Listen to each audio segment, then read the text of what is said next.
broadcast with a news alert coming in. Iranian nuclear scientist Mohsen Fakhrizadeh has been assassinated east of Tehran. Fakhrizadeh was widely known as the father of Iran's nuclear program. Fakhrizadeh headed Iran's nuclear weapons project and was also a senior officer in Iran's Revolutionary Guards Corps. Iranian state broadcaster IRIB has confirmed the development. According to reports, Iran's Revolutionary Guards commander has also promised to avenge the killing of the country's top nuclear scientist. For more details, let's quickly go across to Amichai Stein, a diplomatic correspondent who's joining us live from Jerusalem at this hour. Amichai, Iranian news outlets, including the state broadcaster IRIB, are saying that Fakhrizadeh has been assassinated. What is the latest that you're picking?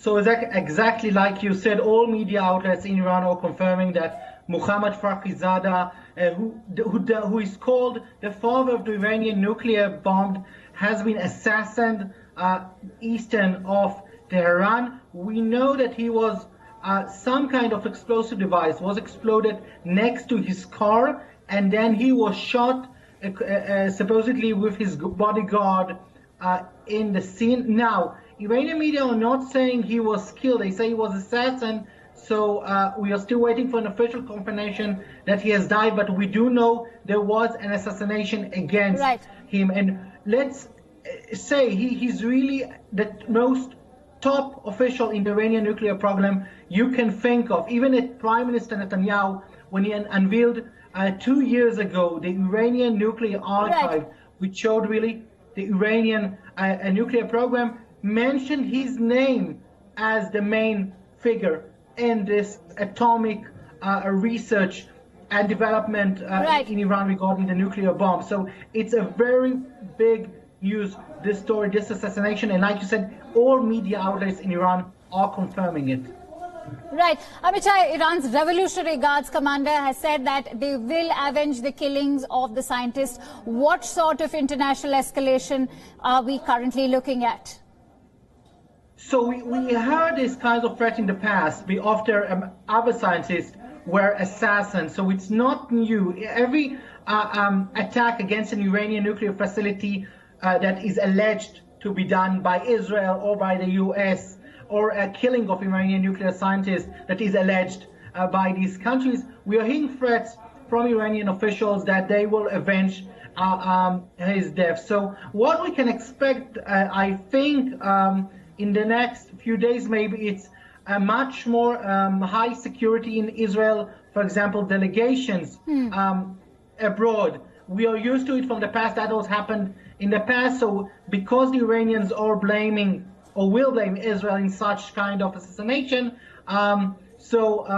probably there will be heightened security in Israel facilities around the world and Jewish centers. And again, we hear this threat. It's not something new, but this is a big loss for the Iranian nuclear program. And I must say it comes near in the last 2 months of Trump administration, when there was a lot of talk that maybe Israel and the US are planning some kinds of maybe new actions against the program. Now, we don't know who conducted this assassination in Israel. Of course, there's silence also in the US.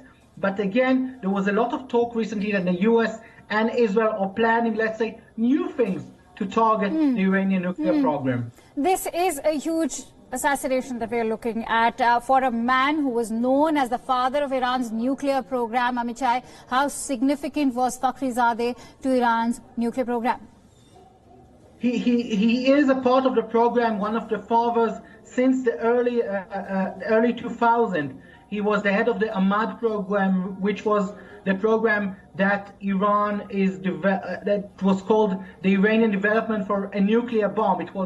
And so he was the head of this, and he was the head of the nuclear facility in Turkuzabad that Israel unveiled 2 years ago, where the IAEA inspectors found some kind of nuclear material, and still Iran hasn't given answers. So he's really a top figure, and it's a huge loss for this program. And the question is, how many more assassinations like this we will see in the coming months ahead of Biden being entering the White House, because Israel and the US wants to close up things and hurt the Iranian program. Again, we don't know who did it. I'm saying Israel and the US because we know Iran usually blames them. But it's interesting to see how these developments really will implicate the Iranian program. The implications, of course, is what I'm going to discuss with you right now, because it's interesting that this has happened at a time when President-elect Joe Biden is all set to take over the reins in the United States. You mentioned United States and you mentioned Israel. Now, what could be the possible reasons behind his assassination? Of course, this is an analysis at the moment currently, but what could be the possible reasons, Amit Shai? Again, we don't know what is the reason, but we know he is a top official, and we know his assassination will damage the program and hurt it from being development. So, again, we don't know why now. We know he survived an assassination a few years ago. This is known already, but again, we don't know why the reason they decided to do it right now. At the same time, Amit Shai, it's important to talk about how the nuclear program has always been a huge, of course, Iran's nuclear program has been a huge sort of bone of contention for Israel and the United States as well.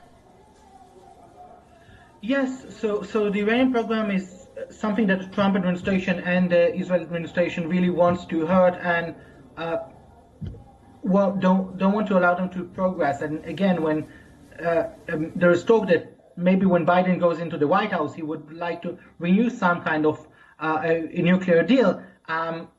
We don't know exactly what happened, and it seems maybe this is the time to try and put the facts on the ground, meaning hurt the program as much as Israel and the US can, and maybe put more sanctions on Iran. This is a story right now, really making facts on the ground before Biden goes into the White House. But again, we don't know who did it. I'm saying Israel and the US because the usual suspects, Iran usually blames Israel and the US. But again, it might be an internal thing or something else again.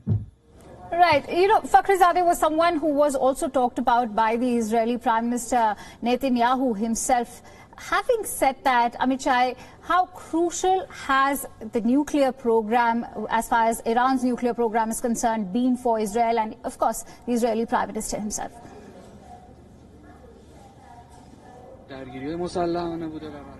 All right, we just seem to have had some technical glitch, but here are reports coming in that Mohsen Fakhrizadeh has been assassinated east of Tehran. Fakhrizadeh was widely known as the father of Iran's nuclear program. He headed Iran's nuclear weapons project and was also a senior officer in Iran's Revolutionary Guard Corps. According to reports, Iran's Revolutionary Guard's commander has promised to avenge the killing of the country's top nuclear scientist. The Iranian state broadcaster IRIB has confirmed the development, and this indeed is going to be a huge development which could lead to further international escalation. The scientist reportedly was assassinated east of Tehran. The Iranian state broadcaster IRIB has confirmed the development. It's important to take you through what Fakhrizadeh meant to the nuclear program of Iran. Iranian top nuclear scientist. He was the man who was described as the father of the Iranian bomb. And that's reason enough for Iran Revolutionary Guards commander to be swearing the avenging of the killing of the scientist. These are the latest visuals that we are bringing to you of the assassination that has taken place east of Tehran of Mohsen Fakhrizadeh, the top Iranian nuclear scientist. What happens now? Will there be an official confirmation coming in from Iran? We should expect one. However, there's just silence at the moment, but these are the latest reports that we are bringing to you coming straight from Iran. And following Iran's US official statement, we can expect a statement coming in from the United States and Israel.